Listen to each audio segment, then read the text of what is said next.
Hey guys, so done milking. My wife is off to work. I'm loading up the van so we can go pick up those ducks. We also need to take Homestead Boy 3 to meet my mom, as they are going to go to Greenfield Village, have a special day, just the two of them. So I already have one dog crate in. Here's the other dog crate. These are what we use for transporting. If you live on a farm or ever plan to have animals and you see someone giving away dog crates or selling them for inexpensive, get them. Because we've moved piglets in here, we've moved chickens, turkeys. These are indispensable if you don't have a stock trailer and you're moving smaller animals than, say, pigs or sheep or things like that. So I mean, you can move lambs in these. So get them. Well, the transport vehicle is ready to go.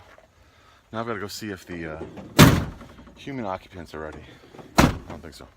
So I didn't get any video of us actually capturing the ducks, which probably would have been funny, but here's the ducks. Sure, sweetheart. We got 10 magpies. We're gonna bring them over. I said, sure, sweetheart. We're gonna bring them over here and put them in there. Make sure they've got enough water. These are more of a swimming duck than the pecans, so yeah, we're gonna move them over. There goes the first one. And they roll. Is that all 10? Okay.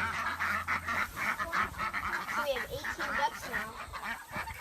So there's the magpies.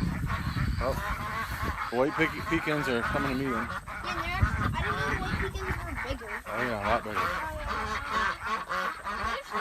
So we're just gonna leave them in here, guys.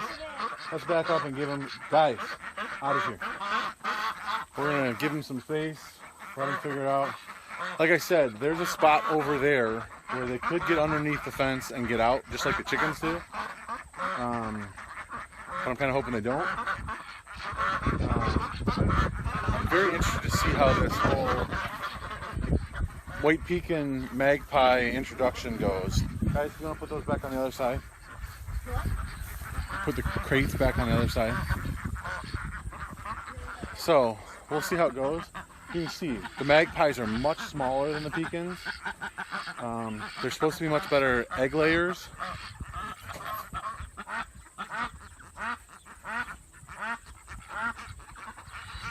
Ooh, I think I hear a drake of the pecans.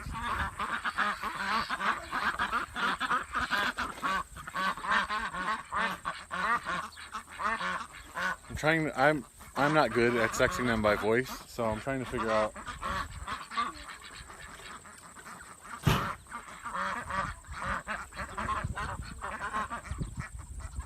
I definitely hear a couple that have different voices, so I'm trying to figure out which is which.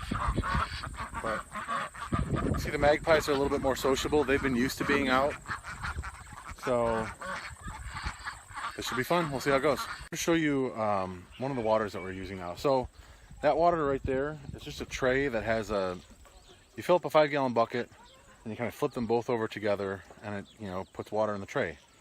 It's kind of a pain to flip over, and the kids really can't do it because 5 gallons of water, flipping it over while holding the top on is it's hard. So I use this bucket right here, and I don't know if you guys can see on the underneath, but there's chicken nipples. And we used it in the past. I don't know why I hadn't gotten it out before now, but this keeps the water clean. They can get to it all the time. I've got to put a lid on the bucket. I can't find the lid that I had. It had like a little notch cut out of it to vent it so that there wasn't suction or vacuum. But this works great for now. The kids can use the hose and fill it from out here, so it makes things much easier. Hey guys, yesterday I put a fishing pole holder in this kayak. It was pretty easy to do. I'm going to try to do one in that one right now. I'm going to make a video just on that, so look for that to be coming out in the next couple weeks. But if you have any questions about it, let me know. Okay, in order to install one of these, you need the rod holder itself, a drill, a hole saw, some drill bits, an Allen key or an Allen wrench, and then some sort of nippers or something just to elongate the hole a little bit. I use this battery powered jigsaw and it works really well. So I'm gonna go ahead and get this started. First, to drill a hole like that. This goes in here. See how it doesn't sit flat? Because the hole is not big enough for that, but when you turn it a little bit, it's not big enough.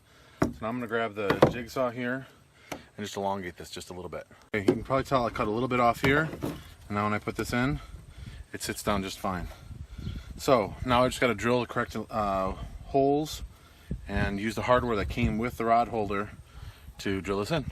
Correct drill bit for this hardware that came with this kit was an 11/64 drill bit, and then the Allen key is a 7/64 Allen key in order to screw this in. And then I'm going to finish this up and I'll show you what it looks like.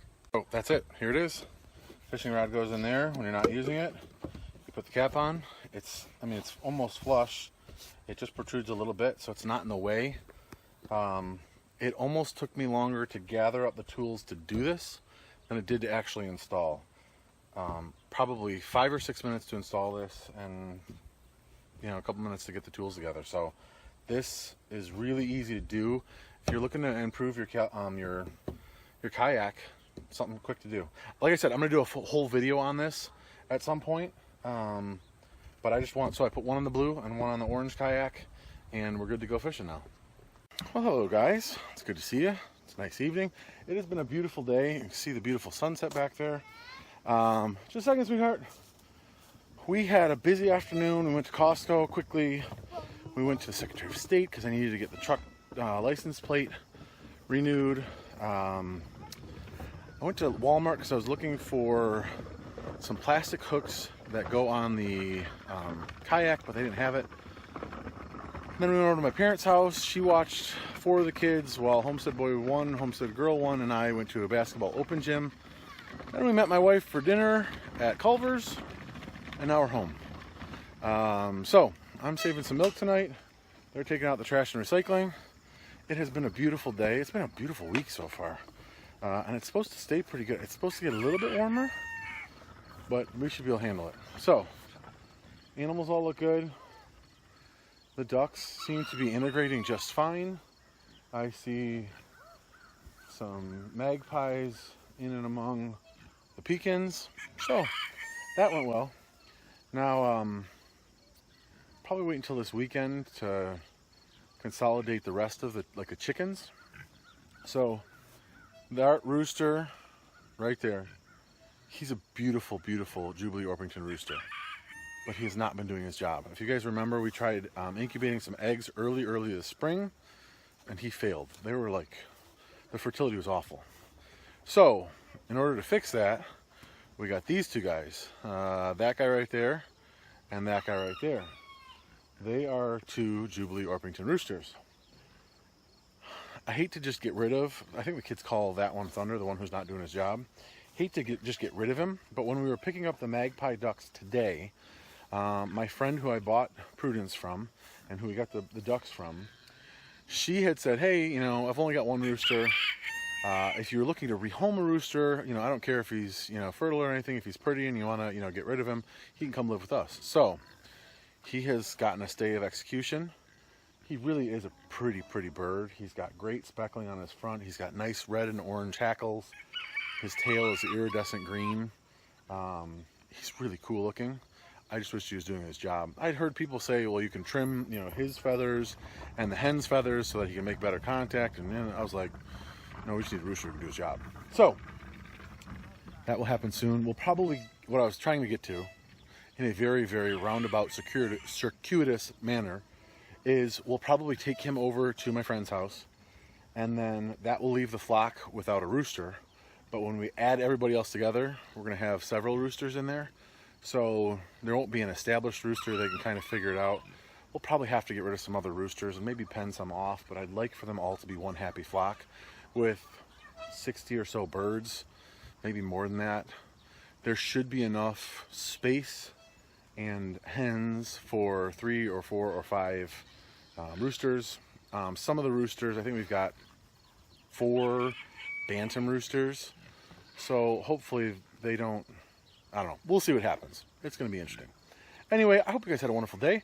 Homestead Girl 1 wants to say goodnight. Good night. And we will see you guys in the next video.